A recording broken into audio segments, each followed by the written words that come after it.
Berbicara tentang Paskah berarti kita mau diingatkan bahwa Tuhan Yesus telah menebus dosa kita umat manusia ketika Dia tergantung di kayu salib, ketika darahnya yang mahal tercurah bagi kita. Dia mau memberikan nyawanya untuk menebus kita, untuk menyelamatkan kita. Dan saat itu ketika Tuhan Yesus disalib, banyak orang yang melewatinya, seperti imam-imam kepala, ahli-ahli Taurat, dan pemimpin-pemimpin, bahkan penjahat di sebelahnya yang ikut disalibkan juga. Mereka semua menghujat dia, mencemooh dia, mengejek dia. Tetapi apa yang Tuhan katakan saat itu dalam Lukas pasal 23 ayatnya yang 34 berkata, "Ya Bapa, ampunilah mereka, sebab mereka tidak tahu apa yang mereka perbuat."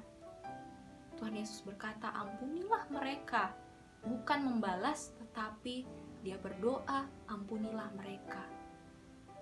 Nah, kita mau diajarkan di sini bahwa ketika ada orang yang mengucilkan kita, yang menghakimi kita, mengejek kita, maka kita bawa dalam doa. Kita mohon kekuatan, kita mohon pertolongan dari Tuhan.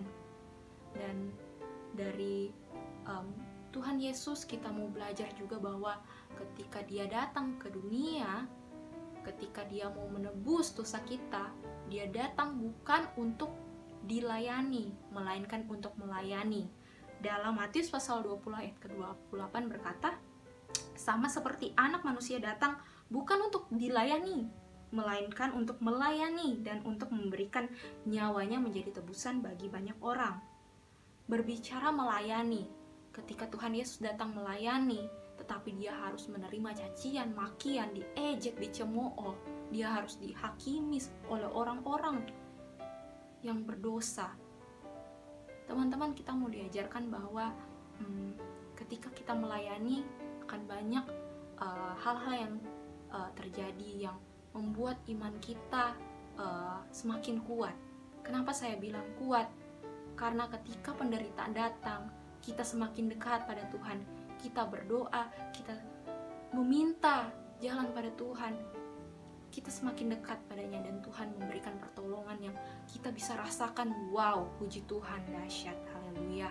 Nah, dari video kali ini yang mau saya sharing ialah beberapa hari yang lalu saya sempat membaca berita tentang tenaga medis yang harus gugur dalam membasmi rantai virus COVID-19 ketika dia gugur dalam tugasnya untuk melayani, untuk menolong orang lain, menolong pasien-pasien yang sudah positif COVID-19, tapi dia juga harus gugur dalam situasi saat ini.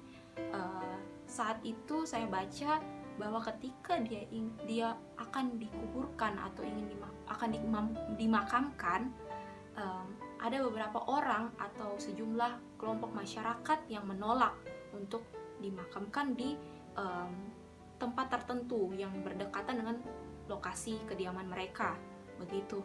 Nah, ketika saya baca ini, hati saya jadi sedih. Saya sempat berpikir, apakah masih ada rasa kemanusiaan di antara kita? Apakah kemanusiaan itu masih tergambar jelas di antara bangsa Indonesia? Saya mau mengajak kita semua untuk berpikir. Tenaga medis itu mereka melayani, menolong orang lain.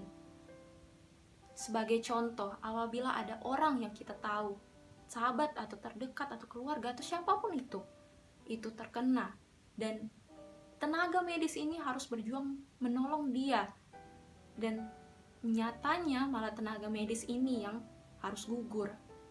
Apakah kita tetap akan menolak tenaga medis ini dikuburkan di tempat yang berdekatan dengan kediaman kita? Apakah kita akan tetap menolak mereka yang sudah membantu orang-orang yang kita kenal, yang kita tahu? Saya mau mengajak, yuk kita peka untuk saling mengasihi. Mengasihi yang benar ialah bukan mengasihi yang diselimuti ketakutan, karena mengasihi itu bukan ketakutan. Ketika kita takut kalau ada orang yang dikubur di sana, di sini, yang dekat dengan rumah kita, ketika kita takut kalau ada hal-hal yang terjadi, maka ketakutan itu bisa menutupi kasih kita. Saya ajak saudara-saudara membuka dalam 1 Yohanes pasal 4 ayat 18 berkata, di dalam kasih tidak ada ketakutan. Kasih yang sempurna melenyapkan ketakutan. Sebab ketakutan mengandung hukuman, dan barang siapa takut, ia tidak sempurna dalam kasih. Berarti kasih yang kita berikan itu tidak sempurna. Kasih yang kita tunjukkan tidak sempurna kalau kita takut. Memang benar kita harus waspada dengan virus ini. Tetapi jangan sampai ketakutan itu membuat kasih kita hilang kepada sesama. Membuat kasih yang kita mau tunjukkan, kasih Kristus yang boleh kita hadirkan dalam hidup kita itu lenyap, malah diganti ketakutan yang ada. Oleh karena itu, saya mengajak yuk kita sama-sama membangkitkan rasa kemanusiaan kita, rasa yang harusnya kita gairahkan, yang harusnya kita semangati.